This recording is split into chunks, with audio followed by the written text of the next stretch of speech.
курсы пикап-мастерства от Анатолия Никитина объявляются открытыми.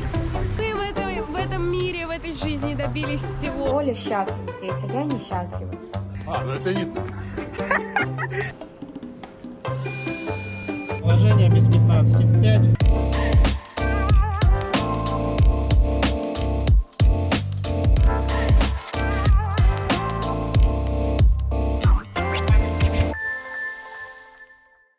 В общем, хей-йоу, начало новой недели. Начинается у нас эта неделя, правда, в четверг. Первые 3 дня прошли абсолютно неинтересно. Ульянка монтировала видео, я катал с переменными успехами. В общем, что мы имеем? У нас есть девочка-рюкзак. Вот, кто считает, что рюкзак для Ульянки немножко великоват. Подарки. Подарки, да. Мы, в общем, сейчас идем на почту для того, чтобы отправить подарки, которые мы разыграли в предыдущих розыгрышах. Простите, Руди пока кстати, какает. Простите, кстати, что на некоторых вещах будет воспоминание о Руди. Не в какашках дело. Да, будет немножко шерсти. Еще из крутого, мы теперь с Ульянкой счастливые обладатели QR-кодов. Это значит, что мы можем сами выбирать, куда мы хотим идти, и идти потом туда. В общем, классного просмотра влога на этой недельке. Не забывайте, конечно же, поддерживать нас лайками. Если не подписаны на канал, подписывайтесь быстрее. Это очень важно для алгоритмов. И это такая некая благодарочка от вас для нас. Погнали!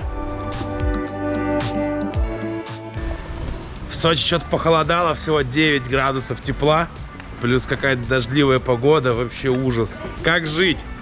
Дождливая.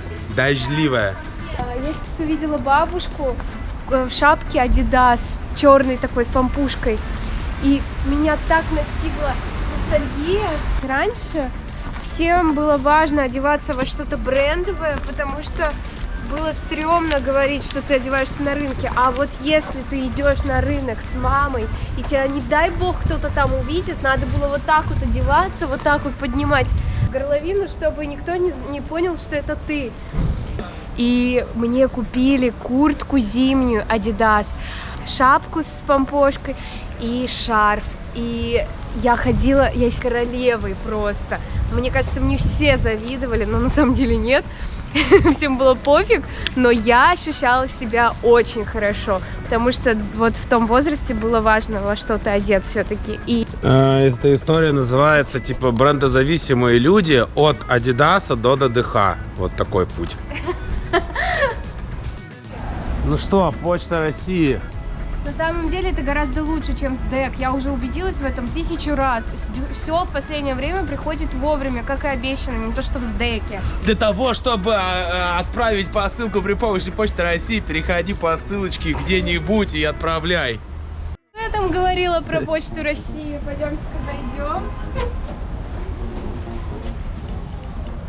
Та-дам! Продолжаем рубрику похудения от Анатолия Никитина. Так, что у нас тут? Шаурма на кругу. Пойдет. Осталось выбрать какую. В общем, если хотите быть такими же стройными и сексуальными, как я, шаурма. Ваш выбор. Очень вкусненько. Тебя там. Следующая новая рубрика называется «Пикап Мастер». В общем, пацаны, кто хочет проводить топовые романтические свидания с девчонками, запоминайте рецепт. Значит, во-первых, должна быть дождливая погода, да, с просветами и ясного неба в конце. Во-вторых, должен быть деревянный столик, вот, с мягкой подкладочкой под попу. Опционально можно добавить собаку, но это не супер обязательно. Далее. Вкусная куриная шаурма, что просто необходимо. Раф кофе и вот такая шоколадка. Все, любая девушка будет ваша. Ульяна Андреевна, оцените уровень романтичности по шкале от 1 до 10, где 10 это максимум. И обязательно, конечно же, фоновая музычка должна быть. Может быть, вы ее не слышите сейчас. Я наложу другую. 12. 12. Я считаю, что это достойная оценка абсолютно незаинтересованного кандидата. Для того, чтобы перейти к следующему этапу, девушка должна проявить какой-то знак, что она проявляет к вам ответную симпатию. Самым лучшим знаком на таком свидании является вот это.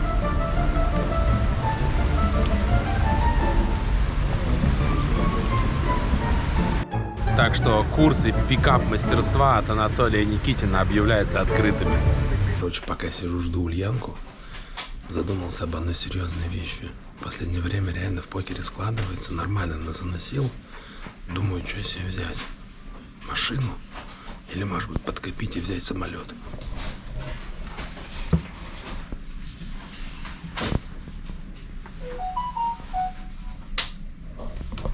Но проблема в том, что машина стоит на 90 рублей дороже, чем самолет. Очень странно. Моему счастью нет предела, потому что я даже не ожидала, что я буду так рада, что мы сейчас пойдем в торговый центр, потому что нас туда пустят, потому что у нас наконец-то появились QR-коды. А еще смотрите, какая красивая елка теперь стоит у Моремола. Но в Сочи Новый год вообще не чувствуется, потому что нифига нет снега. Показал елку? Да, ну могу еще раз. Вот она! Помните мои слова, что тех, кого пропускали, у них были важные, крутые лица, типа... Мы в этом мире, в этой жизни добились всего. А я себя чувствовала обоссанной собакой. Сегодня я чувствую себя королевой. Королева, говорит, вот так вот через дорогу переходит и делает...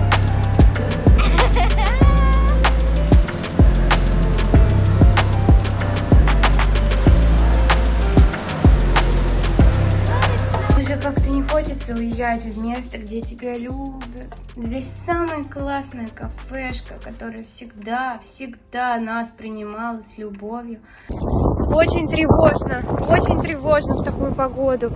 Молния, сильный ветер, сейчас ливанет.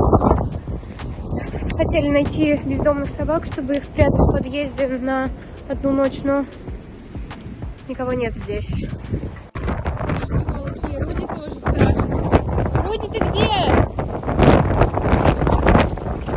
Чего, сдувает? Иди сюда. Руди, иди сюда. Мне почему-то сейчас очень хочется взять чемодан и сложить вещи. Я очень хочу в Москву. Мне не очень нравится жить в Сочи. Меня постоянно спрашивают, как в Сочи, видя, что Толя счастлив здесь, а я несчастлива. И он спрашивает меня объективно, что мне тут не нравится. И если я скажу, что мне тут не нравится, и он не найдет достойных аргументов, мы вернемся в Москву. И я понимаю, что достойных аргументов у меня в защиту Москвы никаких нет. Мне просто почему-то не нравится в Сочи. Ну, есть тут какие-то моменты такие мелкие, не стоящие внимания. И каждый день, когда я просыпаюсь, я считаю дни до отъезда в Москву, и я счастлива от мысли, что мы будем жить месяц в Москве. Может быть, даже больше. Если больше, я еще больше счастлива. Наверное, все-таки я пойду собирать чемодан. А сейчас 10:30 или 11, не знаю. Самое время, по-моему, собирать чемодан, верно же? Побежала.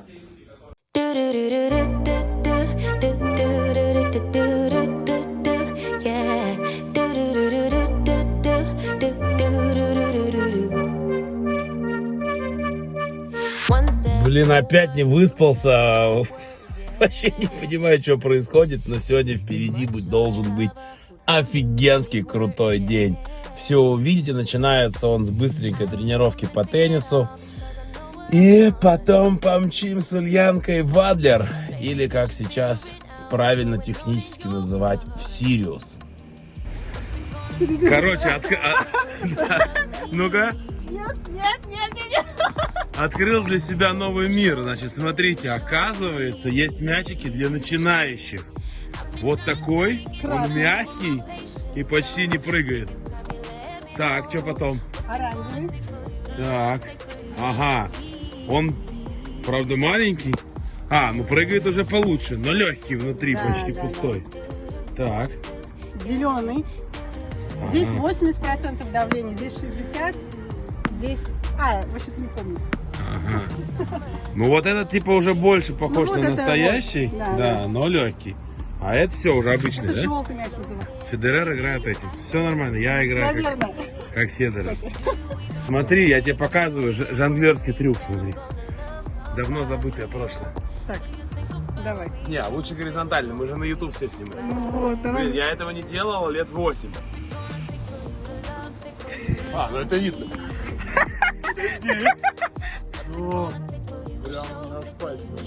Слушай, подожди, мне нужно моего инстаграма. Хороший контент. Все нормально. О, пошло. Дайте с ногами. Раньше всем, короче, это жонглировалось. Возьми красный, оранжевый. Ну вот. И все-таки, насколько же крут спорт. Как себя заставить заниматься им больше? Хотя бы 3-4 раза в неделю. Надо разгружать как-то свое время. Это реально чистый кайф. Вот с утра сходил, побегал. Просто новый человек. Совсем другое отношение к жизни и к дню. Нельзя быть говнюком, если ты с утра позанимался спортом.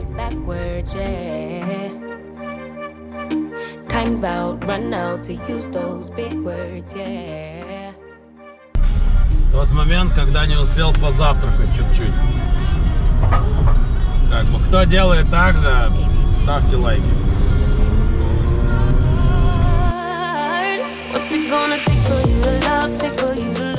У меня проблема ламба или фера.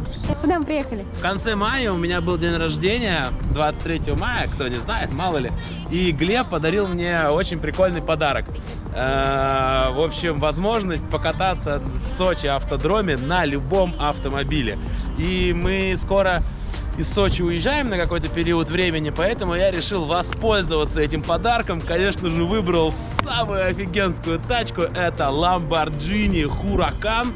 И сегодня мы опробуем Сочи автодром. Посмотрим, что из этого получится. А, кстати, что на тебе? На мне, кстати, офигенная рубашечка ДДХ. А на мне сегодня офигенная толстовочка ДДХ. На 3 тела. Топовое оформление банкомата. Еще и с озвучкой. Слышите? Да, Толя сказал мне рассказать, какие здесь есть машины. Я же, конечно же, разбираюсь. Я вам просто покажу.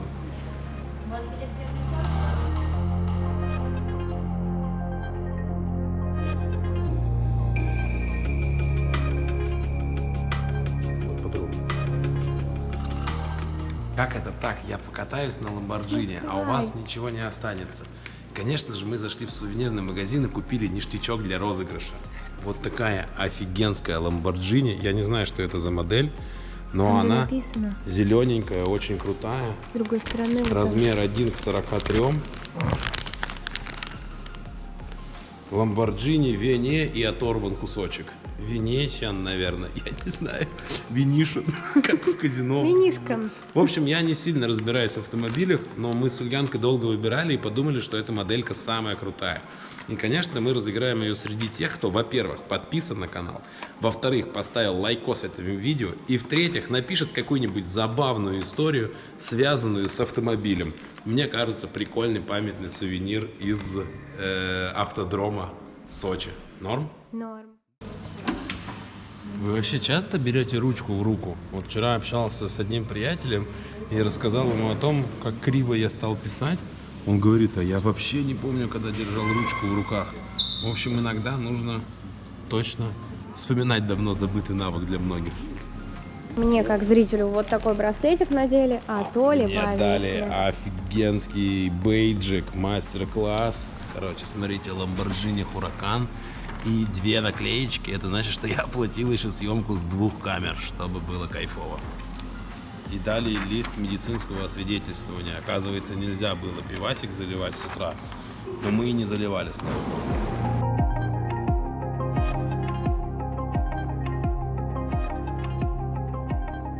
Присаживайтесь в гольф-кар.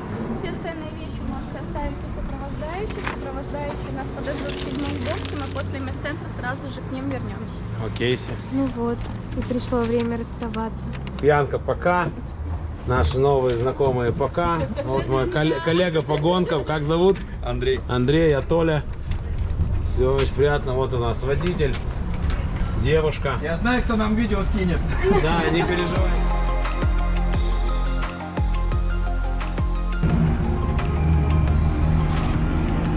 Приехали. Проходите, пожалуйста. Сейчас проверим себя на трезвость. Как это происходит, сейчас узнаем. Вот вам листик. Какой самочувствие? Супер. Рабочее давление, знаете? Нет. Препараты какие-то постоянно принимаете? Нет. Оп.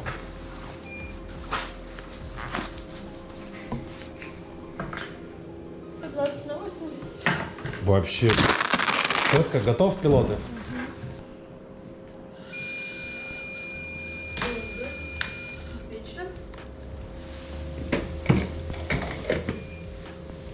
Ноль. Все четенько. Спасибо вам огромное. Короче, есть реально глобальный вопрос. Как вы думаете, что больше, чем гонки? Конечно же, почему-то Росгонки. Ну, они больше, чем гонки. Ну, все же логично пока, да? Прикольно было, понравилось? Видела, как я завалил там вот бочком разок? О нет, я все пропустила. Мы подружились, поболтали и все пропустили. Все нормально. Так, 7-й. Мерседес, да, здесь базируется? Да. Ну, посмотрим, как они тут базируются. Это там твоя красавица стоит?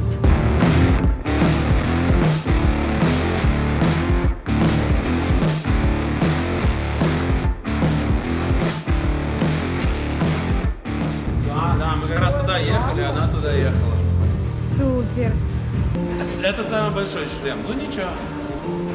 О, чуть-чуть поддавливает, но в целом нормально. Прикинь, отключишься в какой-то момент. Ну, ничего страшного. Ну что, я не знаю, как это происходит. Здесь трибуны, ты выходишь. Да, мне уже Марина рассказала, что после первой трибуны на верхних сидят всякие инвесторы, депутаты. Это очень популярный спорт вообще. И сюда приезжают частенько. Все, со всеми поздоровались, автомобиль готов. Моя, да? Вот это хорошая. Короче, важный лайфхак я только сейчас сообразил для очкариков.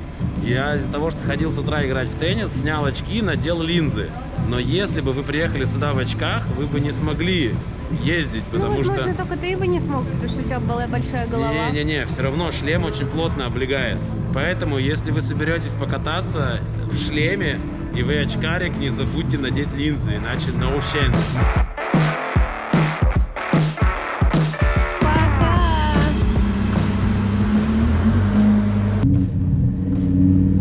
Во время движения обе руки на руле. Положение без 15. 5, 3. Спине смещаемся влево. Держим газ. Идем левее. Объезжаем полосу. Впереди очень длинный левый. Почти 700 метров. Самый длинный в календаре формулы. По правой стороне ускорение. Не тормаживаем. Ставили на газ. Здесь двойной левый поворот. Широкой дугой проходим. Ускоряемся. Держим газ, держим. Правее. Правее. Не тормаживаем. Если газ не трогаем. Просто катимся, левее смещаемся. Здесь двойной поворот. Чуть расширили. Держим газ. Продолжаем добавлять газ. Прямая. Держим газ.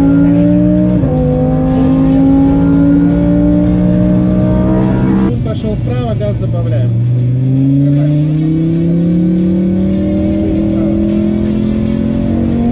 Сильно оттормаживайте, можно и быстрее проходить. Понял. А, это пережить. Ну, Страда, это- спорт и корса, да? А в чем разница? Расскажите. Страда — это городской режим, самый мягкий, вот сейчас мы в нем едем. Ага. Спорт оптимальный для езды по треку. Ага. Вот. Корса — это уже прям выключаются все системы безопасности и прям можно отжигать Наваливать. на полную. Да. Для корса это для отморозков. Ну, для профессионалов. Я я бы понял, сказал. да. Ну или для отморозков, тут два пути. Всё, здесь стоп. Кнопочку P, папки. Все, педальки отпускаем. И на двери вот там замочек. Нажимаем замочек. ага. Да, все. Спасибо вам Всё, огромное, было пожалуйста. очень круто.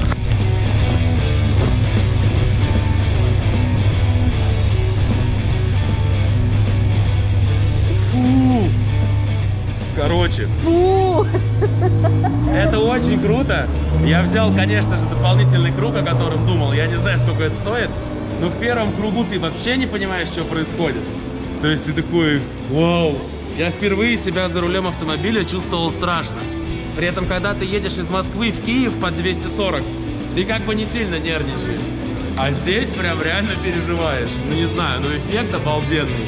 Очень круто. А на втором кругу я так уже чуть-чуть больше освоился. За прическу переживала. Она сейчас... Все, прическа идеальная. На Да, втором идеально. кругу был уже кайф.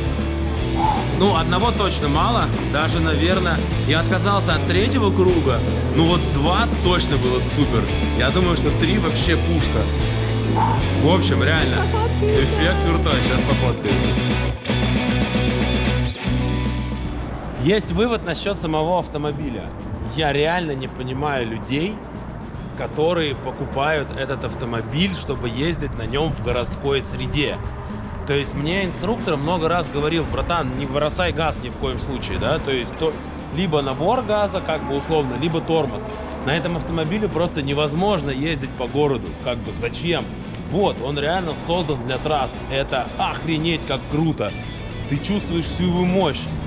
Да, наверное, классно понтануться по городу, но ты просто урабатываешь тачку и не получаешь никакого удовольствия от езды там со скоростью в 40 километров в Как час. же сельские дороги, выезд из города, там же все гоняют обычно. Да, очень удобный автомобиль, кстати. Классно, туда садишься, не напрягаешься вообще. Да, да. И ты звезда просто с огорода. Огородие.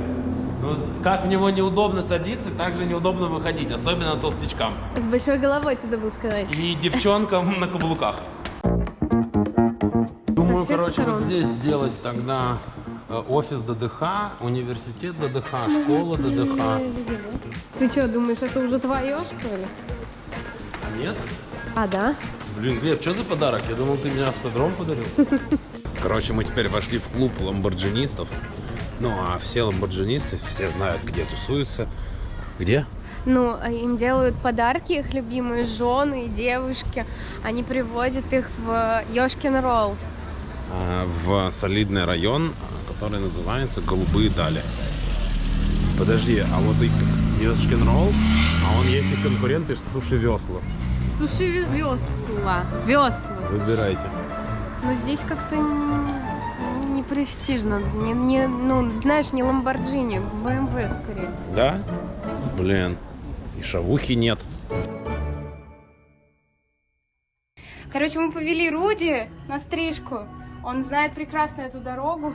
И он идет аккуратненько, потому что он не очень любит эту дорогу. Вспышка, пойдем. На самом деле он такой потом красивый возвращается. У нас дома сейчас прибираются. Мы решили отдать Руди на стрижку именно в этот момент, потому что у него есть дурацкая привычка, когда кто-то прибирается, он прям лезет и приносит все свои игрушки под ноги.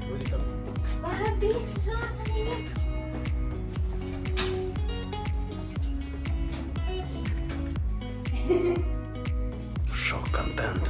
Мы даже в ресторанах теперь заказываем особенное блюдо. Яйцо, блин. Яйцо, мясо и салатик. Да, мы понимаем, что мяско, приготовленное на углях, это не очень полезно. Лучше бы было оно вареное, но я думаю, это намного лучше, чем если бы мы опять ели на завтрак какой-нибудь круассан. Собака-убийца. Собака-убийца, это не ты, Лайс. Это не ты, Лайс, собака-убийца. Привет. Тебе нравится твоя новая кофточка? Мне очень нравится. Хочешь, я тебя похвалю за то, что ты такой красивый? Что на себя напялил? Красавчик вообще, супер. Такая сосиска. Вы посмотрите, Толя попросил у меня 1 день в неделю кушать неправильную еду, разгрузочную. Каждую неделю у нас это не 1 день, а практически, ну, наверное, 5 из 7. Как не стыдно, как не стыдно. Подсматриваешь? Как не стыдно, как много всего вредного ты набрал. Это я для Глеба взял, он просил. Нет. В общем, Ульянка сидит на чемодане, я на кресле. Ульянка придумала какую-то игру. Ну, я ее не придумала, я ее вообще-то увидела первый раз в ТикТоке, наше поколение ТикТока. Короче, если вы хотите поиграть прямо сейчас вместе со своей второй половинкой, можете позвать ее, Да. его. Его, да. Ну, аккуратнее с его, конечно. Так, в чем маза? А сейчас я включу на телефоне игру, ее будет слышно в камере, А мы просто с Толей будем выполнять правила, которые... Какой приз? Приз? Никакого приза нет. Это игра на узнавание друг друга. Какой смысл играть в игры, где нет приза? Привет. Давай сыграем в игру. Если ты думаешь, что ответ больше подходит для твоего партнера, показывай пальцем на него. Если больше подходит тебе, показывай пальцем на себя. А теперь давай закроем глаза. И первый вопрос. Кто из вас чаще прав? Кто из вас чаще прощает? Кто из вас чаще обижается? Кто из вас вкуснее готовит? Кто из вас больше любит животных? Кто из вас самый веселый? Кто из вас больше ругается матом? Кто из вас лучше одевается? У кого лучше музыкальный вкус?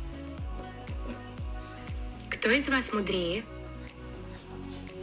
Кто из вас принимает конечное решение? Кто из вас больше нервничает? Кто из вас красивее? Кто из вас лучше поет? Кто из вас чаще теряет голову от эмоций? Кто из вас любит удивлять другого? Кому из вас больше везет в жизни? Кто из вас чаще говорит правду? Кто из вас дольше проживет на необитаемом острове? Кто из вас чаще следит за здоровьем? Кто из вас ответственнее? Кто из вас больше спит? Кому из вас можно доверить большую сумму денег? Спасибо за игру. Надеюсь, теперь вы лучше друг друга знаете. Так, ну чё? Не будем смотреть, что у нас получилось? Узнаем только давай на монтаже, на монтаже посмотрим, да. В общем, если хотите поиграть, можете поиграть. Я не знаю, как такая история, но, по-моему, было интересно. Посмотрим на результаты. Да? Дай 5 хоть, братуха. Братуха, давай. Кто лучше поет? Ты, конечно. Ну все, четко, нормально. Самый лучший день. Заходил вчера. Ну, как говорится, уже по традиции надо подвести итоги конкурсов, которые мы проводили в предыдущем влоге. Благо, их было дофига, целых 3. Во-первых, мы разыгрывали футболку и толстовку. Это 2 конкурса, и там победители выбирались случайным рандомайзером среди тех ребят, которые написали, что хотят футболку и толстовку. Победителем по слову «толстовка» стал Вася Зырянов. Василия мы тоже поздравляем. Алгоритм абсолютно такой же. Пожалуйста, под своим предыдущим комментарием на предыдущем видео напиши, как с тобой связаться, свяжемся, толстовочку идет, все будет круто. Итак, победитель по слову «футболка» стала Анастасия Аржевитина. Анастасия, поздравляю тебя, надеюсь, футболочка понравится. Напиши, пожалуйста, в своем комментарии под прошлым видео, как с тобой связаться, мы свяжемся и с радостью тебе футболочку отправим. Третий конкурс был, как по мне, должен был вызвать огромное количество ажиотажа. Заключался он в том, что я хочу исполнить чью-то мечту и поставил себе такую цель на год, но за год не мог никак найти какой-то там мечты, которая мне понравится, и как-то там ее реализовать. Я рассказал немножко об этом в прошлом влоге, ну думаю, ну сейчас-то точно перелетит куча классных идей, и что-нибудь мы реализуем. В общем, рассказываю. Написал мне там один парень большую душещипательную историю о том, что вот у него есть 2 детей, жена, у него все там фигово с деньгами, он недавно, значит, сдал на права, у него 2 мечты. Любой автомобиль, там хоть за 30 тысяч рублей условно, и попасть к нам с Ульянкой на спектакль вот Щелкунчика, было бы очень классно и так далее. Ну и мне почему-то эта мечта понравилась, вообще все, что мне нравится с детьми, я думаю, во, классная тема. Мы узнали, из какого парень города, откуда-то прям очень далеко. В общем, посмотрели, сколько стоят билеты до Москвы, тоже очень дорого. Ну, в общем, решили, ладно, пофигу, давайте сделаем круто для всей семьи, с женой, с 2 детьми. привезем их в Москву, они сходят на спектакль, еще на один день останутся в Москве, снимем им какую-то квартиру там или отель, дети порадуются, детям что-нибудь еще прикольное подарим на Новый год, в общем, устроим там настоящий праздник, и, может быть, в теории там я вообще поговорю с какими-нибудь там нашими партнерами и задарим какой-нибудь самый простейший автомобиль, естественно, не дадим его победителю сразу в Москве, а отправим автомобиль в его город, так как он получил права недавно, и вообще будет крутая история, я лично буду считать, что будет все супер. В общем, мы ему написали, он говорит: вау, класс, круто, все, да, супер, и через день он, в общем, пишет сообщение, что типа: Толя, у меня, значит, жена против того, чтобы предоставлять персональные данные, там, ну, в частности, паспорта, потому что он нам нужен был, да, для покупки билетов, каким-то там сторонним лицам в интернете. В общем, я в связи с этим откажусь. Ну, кстати, если там можешь, да, там, то там отправь деньги куда-то там на лечение или что-то еще и закинь денег мне на игровой аккаунт, я бы там пошпилил. Я не знаю, какой процент вообще всей этой истории правда, если честно. Но даже если правда, я точно пришел к определенному жизненному выводу. Если у вас какие-то есть мечты в жизни, то, скорее всего, реализуется она или нет, зависит только от вас. Потому что часто, когда человеку спрашиваешь, какая у тебя мечта, он даже не может дать на это ответ.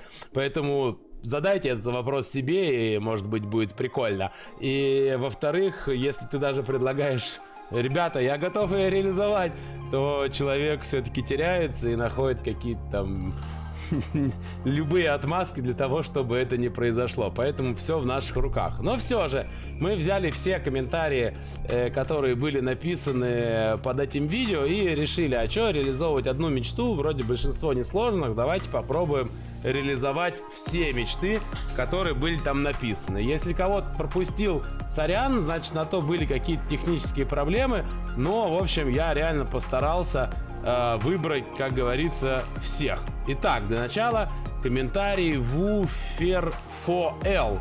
В общем, большой комментарий, спасибо, и простая мечта: хочу познакомиться, пообщаться с ребятами, так как они мне глубоко симпатичны. Вообще никаких проблем. Напиши в комментариях, как с тобой связаться, свяжемся. Если где-то в каких-то одних городах живем, встретимся, с нас ресторан. Если не встретимся, созвонимся и устроим классную скайп-вечеринку. Дальше Серега Рябов написал: первая мечта, которая пришла в голову, это фидерное кресло. Я вообще не представлял, что такое фидерное кресло. Думал, какое-то удобное кресло для стримеров. Погуглил и понял, что это, оказывается, рыболовное кресло. Если это действительно так, напиши тоже. Вот написано, да, в телеге, как с тобой связаться. В общем, наша служба поддержки с тобой спишется. Отправим тебе самое классное фидерное кресло, чтобы мог классно рыбачить. Одно условие: когда поймаешь какую-то качественную рыбку, с тебя фотография в телегу. Дальше. У меня тоже мечта, чтобы вы провели мне экскурсию по Сочи. В мае с женой будем в ваших краях, так что жду от вас воплощения. Без проблем, май отличный месяц. Мы, скорее всего, с Ульянкой к тому времени вернемся в Сочи. С нас экскурсия. Я подтянусь, выучу специальную программу сочинского гида и сделаем тебе быр-пыр, офигенный тур по Сочи вообще без проблем. Дальше. Мечта прыгнуть с парашютом с детства. То ищу партнеров, то деньги, то оправдание надежных производителей оснастки. Ну, тут я как понял, что проблема в основном там не в деньгах, или еще в чем-то. В общем, для меня очень страшно, я очень боюсь высоты, но если серьезно, напиши мне, мы с тобой четко договариваемся о дате и прыгаем с парашютом вместе в том или ином городе. Будет круто, мы это оплатим. Дальше. Мечта сыграть турик не ПБР, дороже, чем играл, там лалы-блаблы. Ну, таких сообщений было достаточно много, все очень просто. Мы под Новый год с Глебом сделаем офигительный стрим, в котором проведем хомку, разыграем там нереально крутые призы с огромными БРами и просто разыграем еще куча классных призов, мерчи, техника, все что угодно. В общем, обещаю вам, что будет просто шоу, турнир перед Новым годом, Алкострим, Дед Мороз, Снегурочка, просто офигеете от вечеринки, там будет у вас у всех шанс выиграть что-нибудь, что не ПБР. Дальше. Хочу попасть к вам в MVP, подтянуть свою игру, позаниматься таким тренером, как Максим. В MVP помочь попасть не могу, но, опять же, напиши нам в комментариях, Денис Муратов, с меня тренер Максим и курс занятий с Максом я тебе оплачу, собственно, с тебя будет обязательство рассказать мне потом до и после, какие результаты были с Максом, что получилось. Едем дальше. Так, следующий, Спортбокс. Моя мечта выиграть крупный турнир по покеру. Сделать это будет проще, если я пройду у вас курс обучения. Это было крутым примером для всех. Все очень просто. У нас есть сейчас курс «Осознанное начало». Если ты его еще не получил, напиши, мы тебе дадим доступ бесплатно. И, скорее всего, в следующем году у нас выйдет уже профессиональный курс, который будет стоить достаточно приличную сумму денег. В общем, тебе тоже я бесплатно подарю к нему доступ. Будет курс, с тебя результат спустя полгода, чем это закончилось. Да, и еще одно сообщение от необычного парня из Альметьевска, который постоянно бывает у нас на стримах и пишет, в общем: привет, я женат, у меня 2 детей. Если в 2 словах, это написал вот Марат, его зовут, он мне написал в телегу, в личку, но он приезжал к нам и на встречу подписчиков, и везде. В общем, говорит, я вот хочу стать покерным стримером, но учитывая мою финансовую нагрузку, ипотека, кредиты и прочие неприятности, у меня нет возможности приобрести то или иное оборудование. Тут сложнее, сумма не маленькая, но, Марат, напиши мне тоже в личку, попробуем это реализовать за счет, у меня там есть идея тоже кое-каких там наших друзей, может быть, они помогут, и попробуем тоже реализовать твою мечту стримерства. Так, меня зовут Паша, мне 30 лет, смотрю с первого вашего выпуска этот канал, вы замечательный. У меня нет руки, и мое горе-кресло наладан дышит, и скоро я останусь без него. Ну, к сожалению, первую проблему мы решить не можем, но вот, собственно, есть мечта о нормальном кресле. Нормальное кресло тебе реализуем, напиши, пожалуйста. Отдадим Толина. Да, вот. В общем, классное кресло тебе сделаем, поэтому напиши, пожалуйста, в комментах, все будет, исполняем мечту. Посмотрите вокруг, может быть, есть люди, которым вам бы тоже хотелось бы сделать какое-то добро. Начиная там от жены, которая уже 2 года мечтает сходить с вами на романтическое свидание, я не знаю, или просто там, я не знаю, друга, который хочет с вами увидеться, сделать что-нибудь хорошее, тем более Новый год скоро. И мне кажется, что если дарить миру добро, то иногда, очень редко, может быть, в каких-то случаях и мир тоже добро вам получит. Давайте улыбаться друг другу, делать какие-то добрые вещи, и реально этот мир вполне возможно станет чуточку лучше. Шипит. Что сделал с руками, непонятно.